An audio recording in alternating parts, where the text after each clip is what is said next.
Good afternoon, everybody. Does Nick have cooties or something? I'm teasing. I don't have anything off the top. Daphne, do you want to kick us off? Thank you. Yeah. So on the attacks in Beirut and Tehran, are you concerned that this complicates the ceasefire talks? So first, to take a little bit of a step back, we have, of course, seen the news and the statement from Hamas, but I don't have anything additional to offer on that. And I don't want to speculate at this time about this incident or possible reactions. We, of course, continue to be in touch with governments in the region. You all have seen calls from the Secretary, readouts of calls that he's had with regional partners. Our priority continues to be to promote diplomatic solutions for a more peaceful, secure, and integrated region, and that, of course, includes continuing to engage and work very hard to close the remaining gaps as it relates to a ceasefire in Gaza. Getting this deal done, bringing the hostages home, getting an influx of humanitarian aid, ending the violence in Gaza, it remains incredibly important, and I'm not going to speculate on any potential impacts. It continues to be a priority for the United States. We know it's a priority for regional partners. We know it's a priority for Israel, and so we'll continue to work at it. Both Qatar and Egypt, which have acted as mediators in talks, suggested that the killing of the Hamas leader in Tehran could further jeopardize efforts to secure a truce in Gaza. Do you share that concern? So, as I just said, I'm just not going to speculate on any impacts here. How can you move the talks forward at this point, given everything that's gone on in the past 24 hours? We spoke a little bit about this yesterday, Daphne. I'm not going to speak to the specific inner workings of the ongoing negotiation process and the effort that is continuing to be done underway to close these gaps and to get this deal done. It's something that we're going to remain focused on, but I'm not going to get into more specifics beyond that. And then we reported that the U.S. was seeking to deter Israel from striking Beirut in retaliation for the attack over the weekend. Do you feel Israel has ignored your warnings, and what conversations have you had with Israel today? So just to reiterate what you heard the Secretary say in an interview in Singapore, we were not involved in this mission or operation, and certainly I'm not going to get into specific private diplomatic discussions. What I can say is that our priority region-wide continues to be promoting diplomatic solutions for a more peaceful and secure region. That's what we're going to continue to remain focused on. Those have been at the core tenets of the conversations that the Secretary has had in the past half a day in the region, continuing to talk to counterparts about ways we can continue to push and make a ceasefire happen, and that's what we'll keep focus on. Has he spoken with, or will he speak with Israeli counterparts? I don't have any calls to preview at this time, Daphne. As you guys have saw, he had the opportunity to speak to his counterparts in Qatar as well as Jordan, and per usual, any other call readouts that we have, we'll make sure to share those with you. Olivia, go ahead. Thank you, Jill. We understand that the Israelis provided a heads up ahead of the Beirut strike. Was a heads up provided to the United States ahead of the targeting of Hania? So what I can just say, Olivia, is that this is not something that we were involved in, and I'm not going to get into more specific diplomatic conversations beyond that. Okay. And I know that you're not speculating about the fallout from here, but does the U.S. view this as a step as conducive to finalizing a ceasefire deal? Again, I think that's asking me to speculate on something in another way. I'm just not going to speculate on this. We are clear-eyed and focused on what the United States priorities are and what we would like to see happen, and that is a continued focus on the diplomacy. Our team is continuing to work very hard to narrow and close the gaps. We continue to believe a deal is possible. Getting a deal done is of vital importance for so many reasons that I've spent much of this week talking about, whether it be bringing hostages home, whether it's getting an influx of humanitarian aid, being able to partake in diplomacy to get this region out of endless cycles of violence. So for all those reasons and more, this is incredibly important, and we'll remain focused on that. So without looking ahead, looking backwards, how essential had Hania been in these discussions? I mean, we know that ultimately Yahya Sinwar was signing off on decisions that Hamas was making, but how essential was Hania in the discussions to this point? So I'm not going to get into the specifics of that kind of those kinds of negotiations in terms of the pertinent actors and interlocutors. What I can say is through appropriate channels, we have been able to continue to communicate with Hamas and Israel, of course, as it relates to the contours of the deal and the negotiations that's on the table, and we continue to have confidence in our ability to do so, and our ability to participate in these talks and work around the clock to get this deal done. So the Qataris have not signaled that they are no longer going to take part in these talks? I'm certainly not going to speak for another government. I've said that a couple times this week, but so from the United States perspective, we continue to remain laser focused on this. Qatar has been an irreplaceable partner throughout this whole conflict, dating back to even October 7th and beyond, and that continues to be the case. Okay, one more, sorry. The Supreme Leader of Iran put out a tweet essentially saying it is our duty to take revenge. What does the United States know about possible retaliatory steps taken by Iran or its proxies? So I'm just not going to speculate on what the Supreme Leader may or may not be referring to, and don't want to speculate on the actions that the Iranian regime may or may not take. We are continuing to urge restraint to all parties to avoid an escalation into a wider regional conflict. And as the Secretary said in Singapore, the United States was not involved in the attack in Tehran, but the United States, of course, will take every possible measure to appropriately and accurately protect our personnel, our interests in the region and beyond, should we need to. What about those of the Israelis? Is there a commitment to come to Israel's defense for Iran? You've heard me say this a number of times this week. Our commitment to Israel's security and defending them from malign attacks like those from reckless regimes like the Iranian regime, that is unwavering and ironclad, and that continues to be the case. Israel is, of course, a country that faces a number of threats purely based on just where they are in the world, and so that our security relationship with them is unwavering. Our commitment to them is unwavering. But again, I'm not going to speculate on any actions that may or may not happen. Thank you. I have one more on Russia. We'll come back. Go ahead, Saeed. Just to follow up on Olivia's question. Now, you said, to understand clearly, you're saying that if Iran responds, the U.S. will be there to defend Israel, correct? What I'm saying is that our commitment to Israel's security is ironclad, and of course, part of that includes the defense of Israel in when it faces threats from malign actors like the Iranian regime. That should be no surprise to you, Saeed. So you often speak of the rights of every nation to defend itself. Do you acknowledge that this was an Israeli aggression against Iran? I don't have any information for you, Saeed, on this incident or possible reactions, and certainly don't have any thing to offer as it relates to attribution, and would let the Israelis speak to any operation of theirs that they may be undertaking. I don't have a perspective to offer. It seems that the whole world acknowledges that this was an Israeli aggression on the capital of Iran. But suppose, when you develop the proper information to say that Israel was behind this aggression on the Iranian capital, it is within Iran's right to defend itself? I'm not going to speculate on this, Saeed. I don't have an update or an assessment to offer for you as it relates to attribution, and so I will just leave it at that. Okay. In principle, as a sovereign nation, does Iran have the right to defend itself?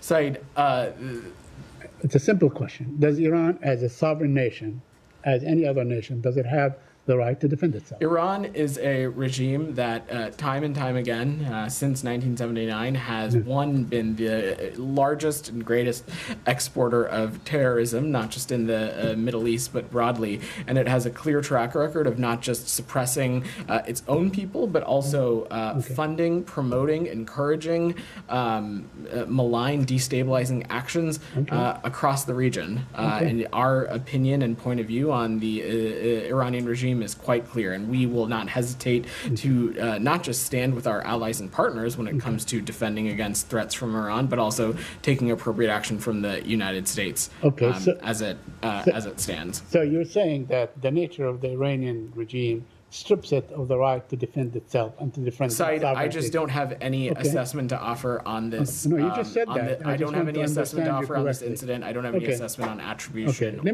let me ask you anything like something. that. You talked about the deal Mm-hmm. that is underway, the negotiations. Now, is there any doubt that the Israeli Prime Minister have taken almost every step to scuttle the negotiations over the past few months? So Do you have any doubt in your mind I'm not that he has gonna- taken those? I'm not going to speak for Prime Minister Netanyahu, Said, Right. and I will let him Okay. speak for himself. But in general, what I can say is that we have seen the Israelis engaged and constructive in conversations that we have been having about a ceasefire deal. And so we continue to believe both that a ceasefire deal is both achievable and urgent, and it is something that our partners in Israel want. I'm not going to speak to the specificity of the ongoing process beyond that. Okay, but Mr. Haniyeh was the chief negotiator. He was the chief negotiator involved in these negotiations. So when Israel first kills his grandchildren, then kills all his children, then kills him, does that send like a clear message that they don't want these negotiations? He is the chief negotiator, correct? Said, I will say again, as I've said to Daphne and others, I'm not going to speculate on this as it relates to how it may or may not impact a ceasefire deal. What I can say is that the United States unequivocally is focused on continuing its work to close the gaps. We think that getting a deal done is not just in the United States' interest, it's in the region's interest, it's in Israel's interest, it's in the interest of the Palestinian people. We are talking about creating the conditions so the remaining hostages can return home, that there can be an influx of humanitarian aid, and getting this region out of this endless cycle of violence. So that's what we're going to remain focused on. Okay. And as I said to Olivia and others, when it comes to continuing to engage in these conversations, there continue to be ways in which we can continue to engage with Hamas and Israel appropriately as it relates to the contours of the deal. And that work, I have no doubt, will continue. Okay, let me ask you, a basic question. As far as the negotiations are concerned, is the killing of Mr. Haniyeh good, bad, or indifferent in your view? I am not going to speculate again for what is probably now the 15th time. I am not going to speculate on. I'm just saying, how is it likely to impact? Again, I'm just not going to speculate on that. What I can speak to is what the United States is doing and what the United States is focused on. And what we are doing and what we are focused on is working to close the gaps. We continue to believe a deal is achievable. We think it's urgent, and we continue to work at this around the clock. Okay, my I'm last. gonna move on, Said. I promise that Okay. it's my last. My last. Yeah. Okay. Do you feel that killing Haniyeh complicates the negotiations further? Said, you literally just asked me a I'm just version of that asking you. question. Is this Willie, go likely ahead. an event that the Go negotiations- ahead, Ask a Willie. very similar Go ahead, question to Willie. Said. It's fine. I mean, you mentioned that Israel, in your eyes, has shown a willingness or that it is a priority to get a deal done.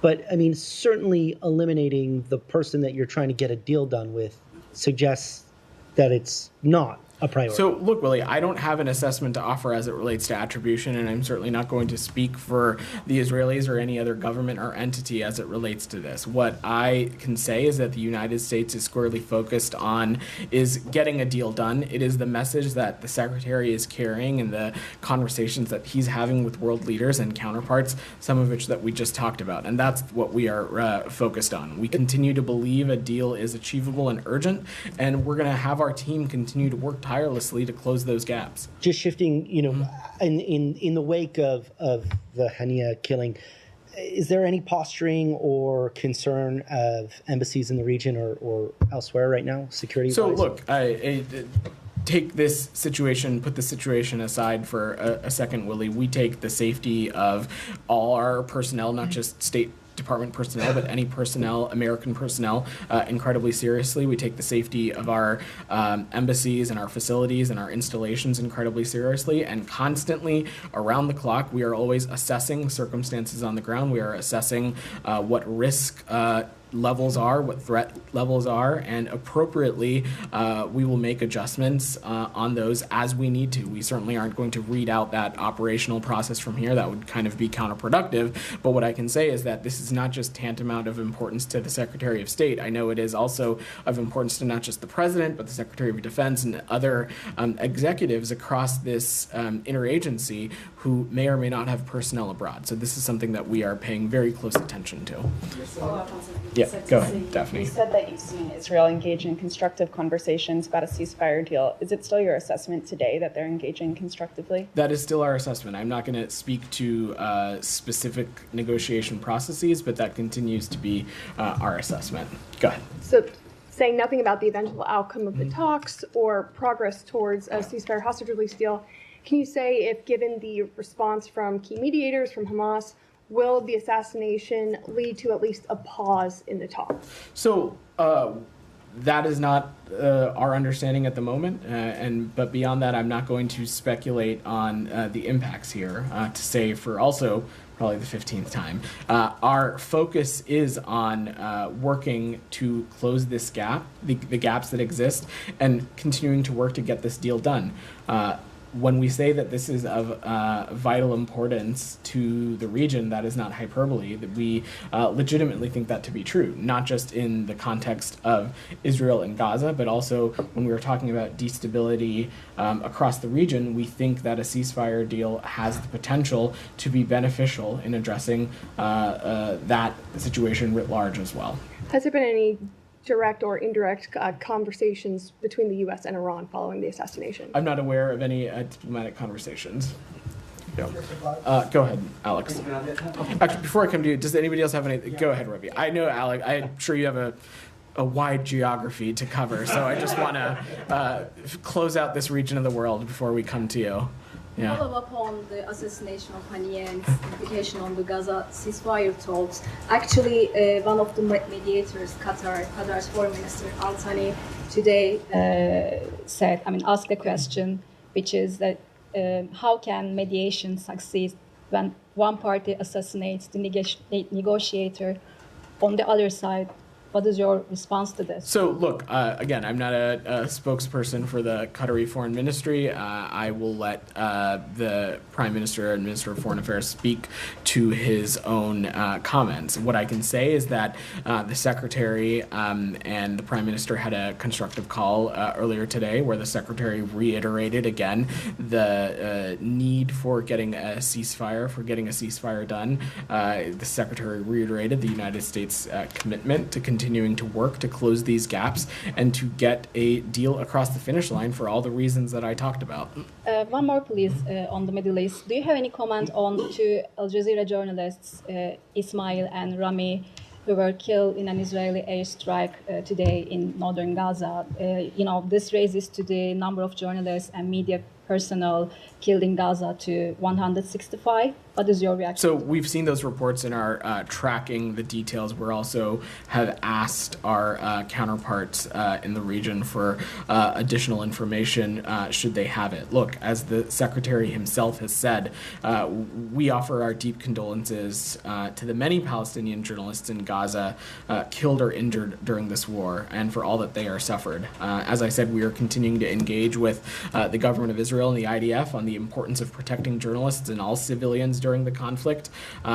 We believe that journalists have been integral to shedding a light on the dire circumstances in the Gaza Strip right now. And we have been absolutely clear that Israel has a moral obligation and a strategic imperative to protect civilians. And of course, part of that includes journalists. But I don't have any more as it relates to this specific. Just a quick follow-up. You said you asked Israel for more information.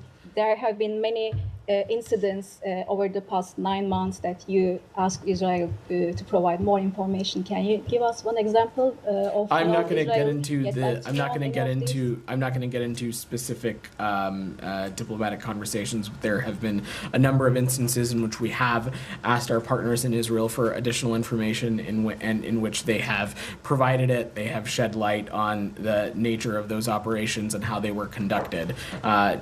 we will continue to engage with those conversations privately with our partners in Israel and publicly when needed. Prem, go ahead. I will have a non-Middle East question later if you can. I'm sure you will. Prem, go ahead. Thank you, Vedat.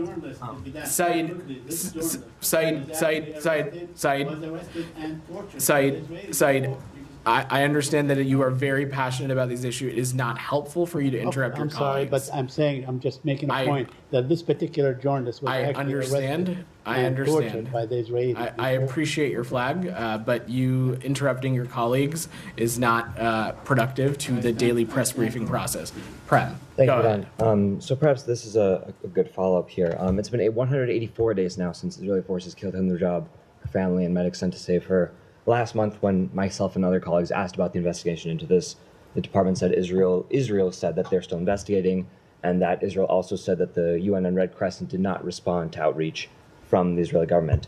I reached out to the Red Crescent, and they said that no, the Israeli government did not reach out. So has the Biden-Harris administration followed up on this alleged lie by the Israeli government, or sought to confirm any of Israel's claims on the half-year-old killing now of this girl and her family? So we are in touch with our partners in Israel around the clock on a variety of issues. I don't have any specifics to read out as it relates to this conversation. I'm happy to check if there have been any additional updates, but to my understanding, this investigation is still ongoing, and I will leave it to them to speak to the details of it. So I had reached out to the Israeli government as well, and while I was reaching out to the Red Crescent, they said they would get back to me with an answer, and that they did not. After we reported, the Red Crescent said that well, it's really, I'm not a I'm just wondering- spokesperson for No, the right, responsiveness of Just another foreign given ministry. that, this government gives them billions of dollars in aid, I imagine that such claims would want to be fact-checked. So we will continue to engage with our partners in Israel. We ask them for additional information. We ask questions when we see incidents unfold, and we'll continue to do that. As it relates to this incident, I'm not aware of any updates, and I believe this investigation is ongoing. Okay, and one quick one. Sorry. Yeah. Thank you, everyone. With the 2024 election around the corner, how has the U.S. followed up on the reporting? I believe a month and a half ago, ish. Forgive me if I'm wrong. Of Israeli government-sponsored influence campaigns attempting to influence American politics. So I'm not aware of this report specifically. The You New raised York this Times previously. reporting. The New York Times reporting. Right. Sorry. Yes. No, I That's understand what okay. you're speaking to. Yeah. So look, any foreign entity is aware of U.S. laws and the confines in which they should or should not be allowed to operate within the United States. When it comes to disinformation and things targeted at the United States, I will say that is not necessarily something that lives in this department, and I'm sure my colleagues at the Department of Justice and the Department of Homeland Security would be happy to talk to you about efforts that are underway as it relates to election integrity and things like that, including the Office of the ODNI. Are there any other nations who receive billions of dollars from the United States that are alleged to conduct such foreign influence campaigns? So I'm just not going to speculate on what was a non-government assessment report cited in that reporting, but I am sure that these other entities who deal on this very important issue would be happy to speak to you in greater detail. Go ahead. So I know you said that you wouldn't comment on the impact of Hania, but the U.S. government had a $5 million reward on the head of Fuad Shukr. I was just wondering if you had any comment on his killing and So first, we spoke a little bit about this earlier in the week. We've seen some conflicting reports on whether Fuad Shukr survived the strike, but the latest information out of Beirut suggests that he did succumb to his injuries after being taken to a hospital for treatment. Let's also remember that this was an individual who was involved in the 1983 U.S. Marine barracks bombing and certainly has American blood on his hands. And as it relates to our Rewards for Justice program, I just don't have any additional information. Confidentiality is a key aspect of the way in which the department's Reward for Justice program operates, and as a rule, we don't publicly disclose specific information submitted into responses as it relates to things like this. But I think an important thing to note, again, is that the U.S. was not involved in the planning of the attack, and this was an action taken by the IDF based on Israeli intelligence. DR, go ahead. Thank you, Benin. You just said that the U.S. is not involved in this act, but the Iranian government sent a letter to United Nations Security Council, and they clearly says that the U.S. Has the responsibility for that act, which they say that this act could not have occurred without the authorization and intelligence support of the United States. What's your comment on this? So again, I just don't have any assessment to offer for you as it relates to attribution, and our message to any country, to any entity, whether it be the Iranian regime or otherwise, is the call for de-escalation and to not take any actions that would lead the region into wider conflict. That has been our message since October 7th, and that continues to be the case. And then yesterday, the U.S.-led global coalition attacked PMF, the Iranian-backed groups in Iraq. So, and then the Iraqi government condemned this, and they said that despite all the efforts through political and diplomatic channels, and that the U.S.-led global coalition, they attacked the PMF, and they want to drag Iraq into the wider conflict in the region. So why did you conduct this attack, and what's your comments on the Iraqi government? Let's be a little bit clear about what this is that U.S. forces carried out a defensive airstrike in Iraq on July 30th. These actions were taken to address an imminent threat posed to U.S. and coalition forces, and we have a commitment to the safety and security of our personnel, and we won't hesitate to defend our people or hold responsible those who may potentially harm U.S. personnel, and it's as simple as that. Go ahead in the back. Well, thank you. Always in the same Middle East issues. I want to bring you back to Al Jazeera, please. Al Jazeera, the network now assures you, confirms that it was a targeted killing. The crew of reporters were reporting by the house of Hania, and they've been struck by that missile. What would you have to say? We know you're talking to the Israelis, but what are you specifically asking them? You have 22 Arab countries who need an answer. So I don't have any updates as it relates to this particular circumstance. As I said to your colleague, we are aware of these reports, and we have communicated with our partners in Israel for more additional information, but I don't have anything to share beyond that at the moment. Okay, Alex, go ahead. Yes, on Georgia, statement the secretary put out today. He was referring to the comprehensive review of the bilateral relationship, and he said that today's action is a result of that review. Does that mean that you guys have concluded the review? Have you landed into conclusion? And if so, should we view today's action as an isolated action, or is it part of a little steps you are willing to take? Let me widen the aperture a little bit, Alex, because I'm not sure others in the room may be tracking. So earlier this morning, the Secretary announced that the United States will pause $95 million in assistance that would have benefited the government of Georgia. The U.S. is taking this step due to the Georgian government's recent anti-democratic actions and false statements that are incompatible with membership norms both in the European Union and NATO. Let's remember that nearly 80% of the Georgian people support EU membership, but the Georgian government, through its own actions, including this spreading of disinformation about its allies and partners, is moving the country further from European aspirations of its citizens.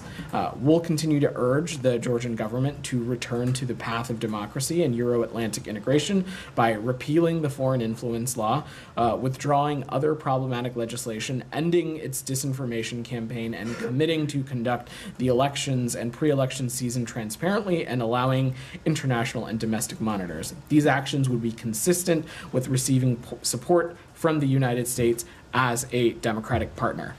Though our bilateral ties are at a uniquely challenging moment, the United States' commitment to the Georgian people and their aspirations is absolutely enduring.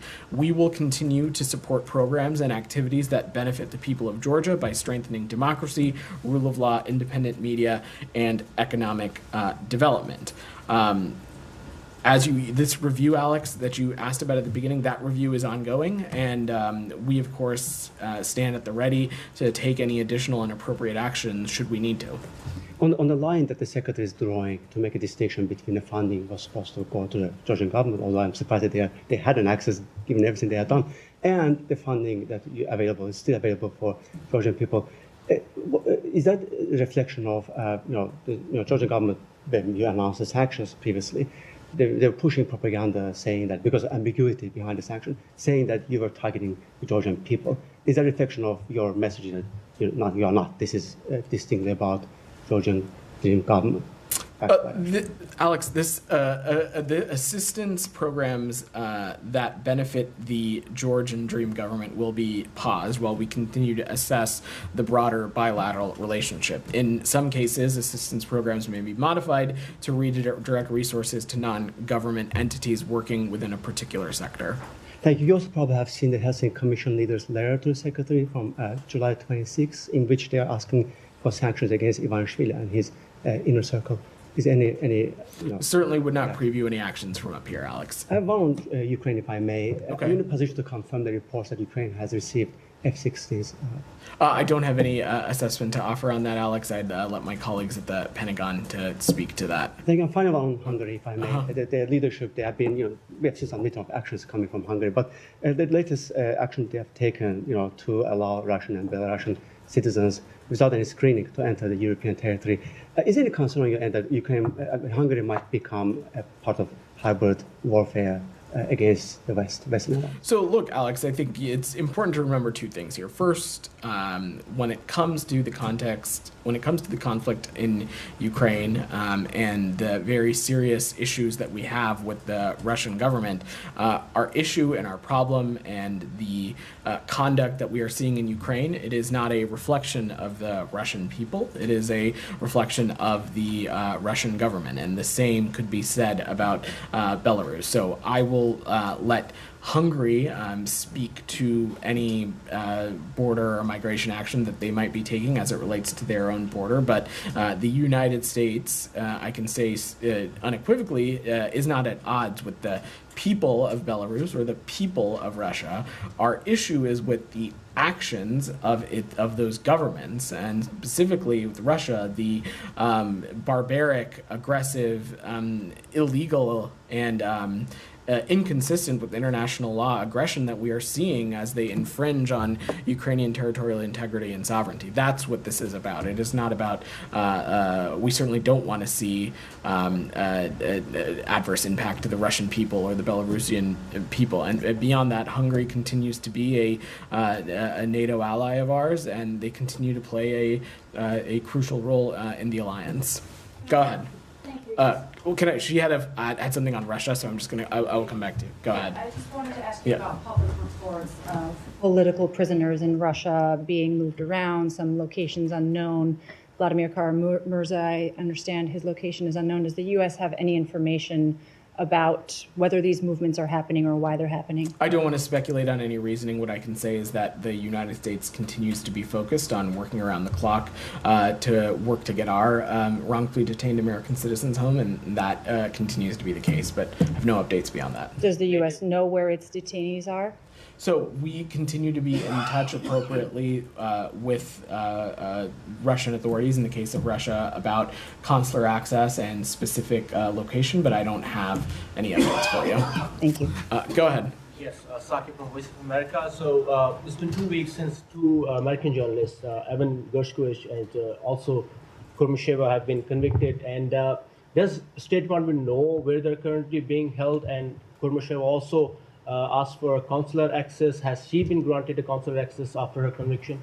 So Olivia just asked a version of that question, so I will point to what I just said 60 seconds ago. Go ahead. Thank you. Just to quickly clarify what's been said on ceasefire talks. So you are confident that as we speak, the deal is still possible, even if the political leader of Hamas. We continue to believe a deal is achievable and urgent, and we are continuing to work and are committed to work to narrow those gaps and to make a deal possible. We think it's vital and vitally interest to the region. And is it even if Hania is that who's been representing Hamas response and interest to that? So I'm just not going to speculate. One, I'm not going to speculate on any impacts here. Two, I'm not going to get into the negotiation process or when it comes to relevant actors or things like that. What I can say is that we have the ability to appropriately and successfully engage with both Hamas and Israel and continue to keep this process and keep the conversation ongoing, and we fully intend to do that.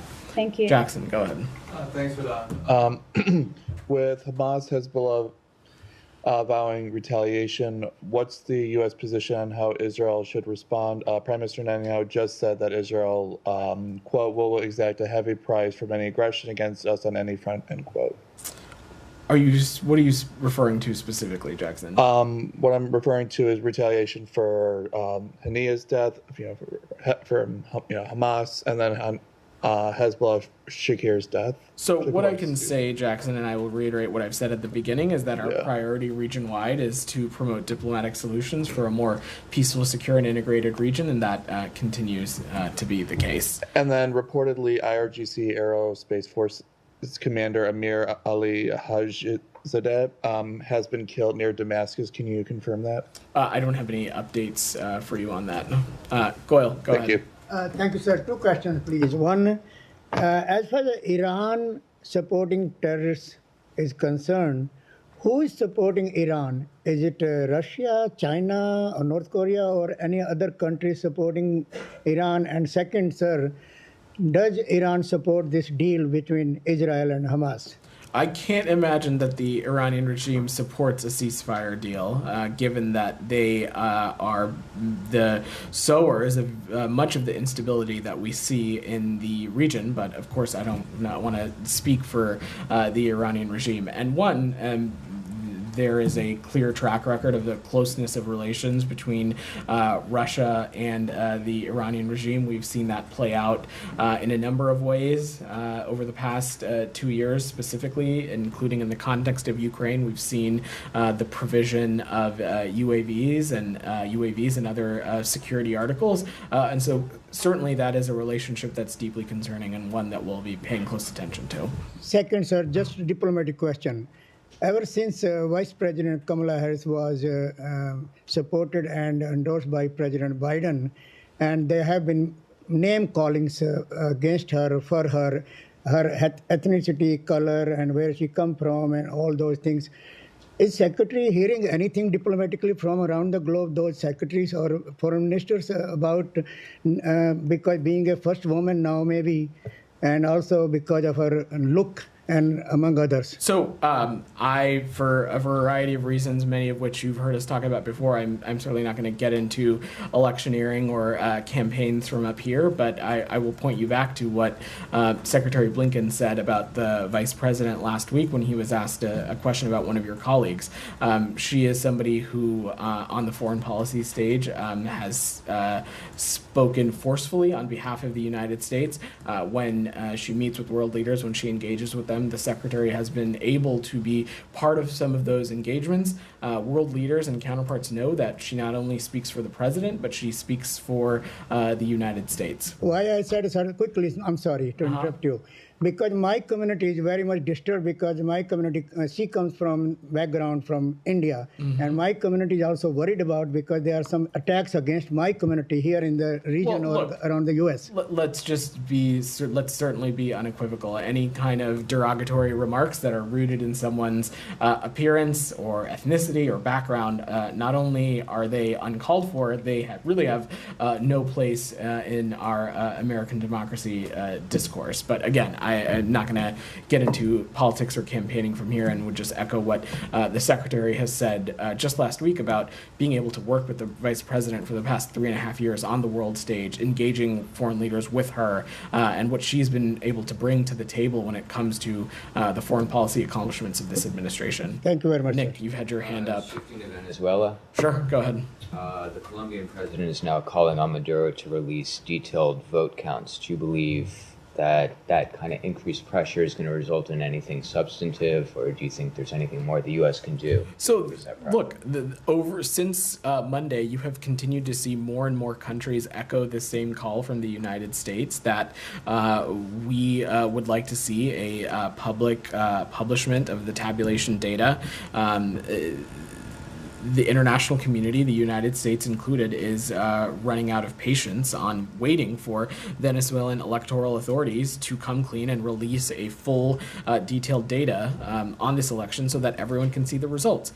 A number of independent observers earlier have released a report and stated that Venezuela's 2024 presidential election did not meet international standards of electoral integrity and cannot be considered considered democratic. So my understanding is that the OAS is going to hold a meeting later today to address some of this. I'm not going to get ahead of that meeting, but I will just reiterate what I have said almost on a consistent basis this week, is that the international community is running out of patience. We are waiting, and there is a clear action that the Venezuelan Electoral Commission can take, and that is a full, detailed publication of this election data. Doc, go ahead. Thank you, Don. This is on Lithuania and elsewhere worldwide on anti-Semitism issues. But what is the Biden administration's response to the Lithuania government's plan to desecrate the Jewish cemetery in Vilnius, Lithuania? Just received an email from the Lithuanian ambassador to the U.S. saying that it plans to build a museum over the graves of Jewish people there. It's in violation of Jewish law and viewed as an act of anti-Semitism. And a follow-up. So I'm not tracking or aware of that incident specifically. So I honestly would refer you to Lithuanian authorities. Okay. On another issue is worldwide. How is the Biden administration holding other countries as well as U.S. citizens accountable for anti-Semitic behavior? Throughout the course of this administration, and again, I think this is something that my colleagues at the White House can speak a great deal about, we have not been hesitant to call out anti-Semitism or anti-Semitic insults or activities when we have seen it. Certainly, it has no place in the discourse of our country. We've spoken about this a number of times, including as recently when we have seen, as part of some of the protests around the country, very clear and vile anti-Semitic language as part of some of the signage and public material that some of these protesters have used. And so not only would we condemn that, that has no place in our society. Along with that, I was going to just follow up the issue what you just talked about.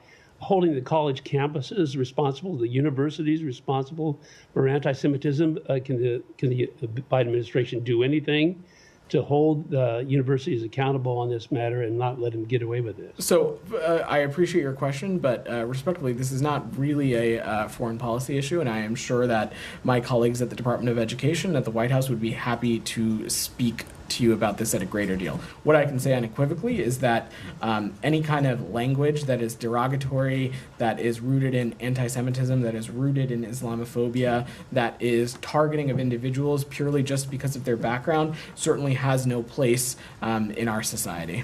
Rabia, go ahead. Thank you so much, on Turkish-Armenian normalization talks yesterday, Turkish-Armenian special representatives met at their long closed border for the 5th round of talks to normalize their relations. Do you have any comment on that, both on the meeting and the normalization? I don't. I would leave it to the two respective countries to speak to that. Go ahead. Thank you, Belen. Just to make sure that I have understood, you said a moment ago that the U.S. forces were or not behind the attack on popular mobilization forces in Iraq, and what that was carried out yesterday.